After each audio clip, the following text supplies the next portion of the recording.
नमस्कार। आकाशवाणी देहरादून से प्रस्तुत हैं प्रादेशिक समाचार।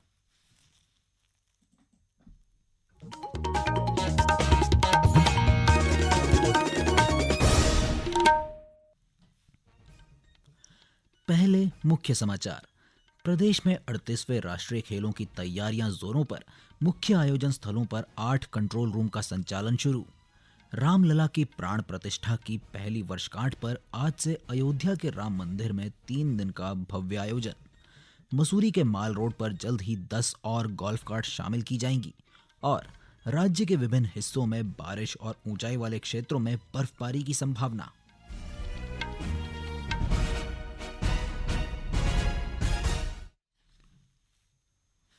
प्रादेशिक समाचार के साथ मैं मानव डोभाल। और अब समाचार विस्तार से। प्रदेश में 38वें राष्ट्रीय खेलों की तैयारियां जोरों पर हैं। वहीं सुरक्षा व्यवस्था के व्यापक बंदोबस्त भी किए गए हैं। इसके तहत मुख्य आयोजन स्थलों पर 8 कंट्रोल रूम का संचालन शुरू कर दिया गया है। पुलिस महानिरीक्षक नीलेश आनंद भरने ने यह जानकारी देते हुए बताया कि राष्ट्रीय खेलों के लिए नियुक्त टीमों ने राज्य के सभी आयोजन स्थलों का दौरा कर लिया है। उन्होंने बताया कि पुलिस विभाग खेल सचिव के साथ लगातार समन्वय बनाए हुए है। श्री भरने ने बताया कि राष्ट्रीय खेलों में 10,000 से ज्यादा खिलाड़ी शामिल होंगे। उन्होंने बताया कि केंद्र से अर्धसैनिक बलों की मांग भी की गई है।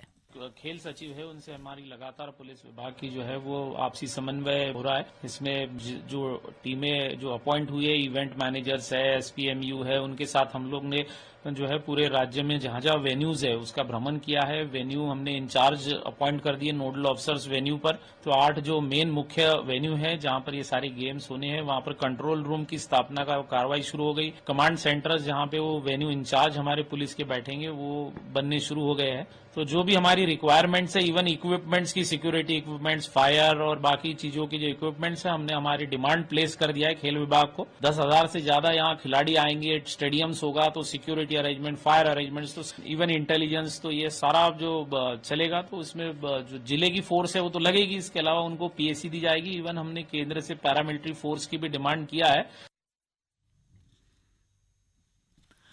38वें राष्ट्रीय खेलों के तहत हरिद्वार में हॉकी, कुश्ती, घुड़सवारी, योगासन और मलखंभ जैसी रोमांचक प्रतियोगिताएं आयोजित की जाएंगी।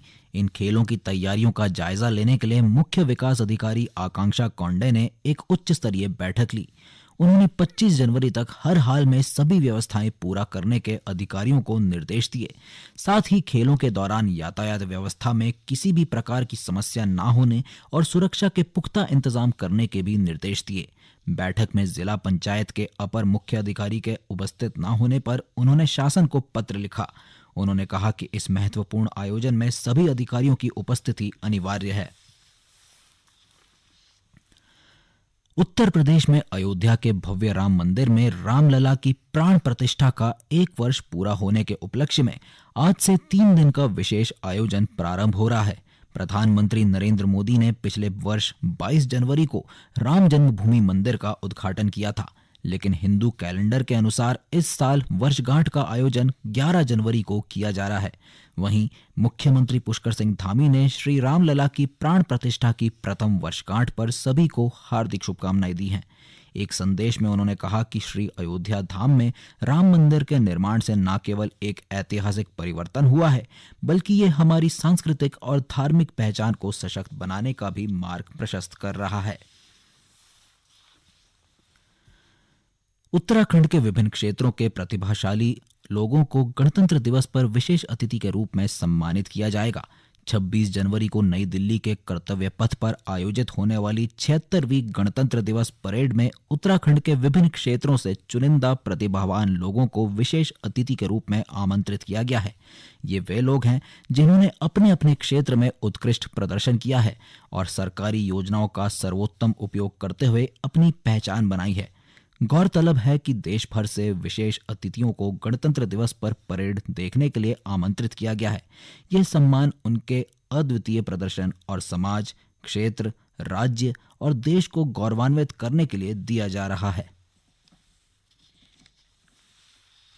ये समाचार आकाशवाणी के देहरादून केंद्र से प्रसारित किए जा रहे हैं। ताज़ा समाचार के लिए आप हमारे सोशल मीडिया एक्स व Facebook page Akashvani news Uttarakhand को फॉलो कर सकते हैं। साथ ही ये समाचार हमारे YouTube channel Akashvani news Uttarakhand पर भी उपलब्ध हैं। देहरादून जिला प्रशासन ने मसूरी में यातायात के दबाव को कम करने और स्थानीय लोगों तथा पर्यटकों की सुविधा के लिए माल रोड पर गोल्फ कार्ट सेवा शुरू की है। पहले चरण में नगर पालिका परिषद 4 गोल्फ कार्ट चला रही है। जल्द ही इस बेड़े में 10 और गोल्फ कार्ट शामिल की जाएंगी। देहरादून के जिलाधिकारी सविन बंसल ने कहा कि प्रौद्योगिकी के बदलते दौर में यह जरूरी है कि पर्यटक नगरी मसूरी में परिवहन को पर्यावरण के अनुकूल बनाया जाए। उन्होंने कहा कि विंटर कार्निवल से पहले बैटरी से चलने वाली गोल्फ कार्ट शुरू की गई है, जिसकी प्रतिक्रिया बहुत उत्साहजनक रही और यही कारण है कि इनकी संख्या बढ़ाई जा रही है। देखिए, मसूरी हमारी इकोलॉजिकल टूरिज्म और leisure tourism point of view से काफ़ी प्रोमिनेंट स्थान है और चेंजिंग टाइम्स और टेक्नोलॉजी के वेक में ये आवश्यक है कि हम वहाँ पे जो ट्रांसपोर्टेशन है उसको इको फ्रेंडली भी करें और उसकी रीच बढ़ाएं। जो पर्यटक आ रहे हैं उनके पॉइंट ऑफ व्यू से उसको और सुगम करें। तो इसी उद्देश्य से कार्निवल से ठीक पहले गोल्फ कार्ट्स इंट्रोड्यूस की गई थी, जो हमारे बैटरी ऑपरेटेड व्हीकल्स होते हैं। तो उसका रिस्पॉन्स सभी स्टेक होल्डर से एनकरेजिंग था। तो इसी उद्देश्य से उनकी जो संख्या है वो और बढ़ाई जा रही है और ये उम्मीद है कि चाहे वो हमारा एम्प्लॉयमेंट पर्सपेक्टिव हो, चाहे वो मैनुअल ड्रेजरी को न्यून करने का एस्पेक्ट हो, या फिर जो हमारे पर्यटक आ रहे हैं उनके लिए एक नया आयाम प्रस्तुत करने का उद्देश्य हो, तो ये सभी एम्स की पूर्ति इस इनिशिएटिव से होगी। राज्य के विभिन्न हिस्सों में आज और कल हल्की से मध्यम बारिश और बर्फबारी की संभावना है। मौसम विभाग के निदेशक डॉक्टर बिक्रम सिंह ने बताया कि आज राज्य के 3000 मीटर से अधिक ऊंचाई वाले हिस्सों में बर्फबारी हो सकती है। इस दौरान कहीं कहीं गरज के साथ ओलावृष्टि होने का येलो अलर्ट भी जारी किया गया है। प्रदेश के विभिन्न हिस्सों में कल भी बारिश और बर्फबारी का दौर जारी रहने का अनुमान है। 11 और 12 तारीख जनवरी में आप देखेंगे कि जो पश्चिमी विक्षोभ निकल रहा है उसकी वजह से बारिश बर्फबारी जो है प्रदेश में देखने को मिलेगी। अगर डिस्ट्रीब्यूशन इंटेंसिटी की बात करें तो हल्की मध्यम तक की आप कह सकते हैं 11 तारीख को जो है जो बारिश है या बर्फबारी वो देखने को मिलेगी। और बर्फबारी का जहां तक सवाल है तो 3000 मीटर या उससे अधिक ऊंचाई के जो क्षेत्र हैं उनमें रहेंगी। और विशेषकर मैं कहूंगा कि जो हमारे अंदर के डिस्ट्रिक्ट है उत्तरकाशी, चमोली, पिथौरागढ़, रुद्रप्रयाग या बागेश्वर, तो इनके जो 3000 मीटर या उससे अधिक ऊंचाई के क्षेत्र है वहां पे वो मिलनी चाहिए। बाकी जो बारिश है तो मैं कहूंगा कि अंदर के डिस्ट्रिक्ट में अगर पूरे डिस्ट्रीब्यूशन देखें तो अनेक जगहों तक में मिलना चाहिए 11 तारीख को। और जो बाकी एरियाज हैं तो उसमें आप ये कह सकते हैं कि जो है हल्की या बहुत हल्की जो बारिश है वो जो है कुछ जगहों तक में वो मिलेगी। ऐसे ही 12 में जब जाते हैं तो थोड़ी एक्टिविटी दिन से जो है कम होनी शुरू हो जाएगी। तो फिर भी हल्की या जो हल्की बारिश बर्फबारी 12 तारीख को भी कुछ जगहों में हिल्स में विशेषकर जो अंदर के डिस्ट्रिक्ट है उसमें मिलनी चाहिए। उसके बाद मौसम साफ हो जाएगा। इस बीच देहरादून जिला प्रशासन ने बारिश और बर्फबारी और ठंड में बढ़ोतरी की संभावना के मद्देनजर आदेश जारी करते हुए कहा है कि जिले में सभी स्कूल और आंगनवाड़ी केंद्र पूर्वाह्न 8:30 बजे के बाद ही खोले जाएंगे। ये आदेश 31 जनवरी तक प्रभावी रहेगा।